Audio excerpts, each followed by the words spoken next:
আচ্ছা চলুন এবার একটু সময়টাকে বাড়ানো যাক। আপনি 10 বছরের জায়গায় সেই টাকাটাই 20 বছর ধরে সেভিংস করছেন। মানে 20 বছরে আপনি কত টাকা ইন্টারেস্ট সমেত ফেরত পাচ্ছেন ব্যাংকের তরফ থেকে? 1,29,600 টাকা। কিন্তু সেই জায়গাটাতেই আপনি যদি কোনো ইনভেস্টমেন্ট করতেন বা এসআইপি করতেন, চলুন এখানটায় আমি 10 বছরের জায়গায় 20 বছর করে দিলাম। আচ্ছা তাহলে আপনি 500 টাকা করে 20 বছর ধরে ইনভেস্ট করেছেন, কোম্পানি আপনাকে 15% রিটার্ন দিচ্ছে।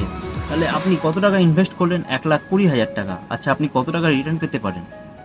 আপনি রিটার্ন পাবেন 7,57,977 টাকা। হতে পারে এর থেকে বেশি, এর থেকে কম, কারণ এখানে এক্সপেক্টেড রিটার্ন রেট ধরা হয়েছে 15%। কোনো কোম্পানি এর থেকে বেশিও দিতে পারে, কোনো কোম্পানি এর থেকে কমও দিতে পারে, কিন্তু ম্যাক্সিমাম কোম্পানি এর থেকে বেশি আপনাকে প্রোভাইড করছে। চলুন এবার একটু সময়টাকে বাড়ানো যাক।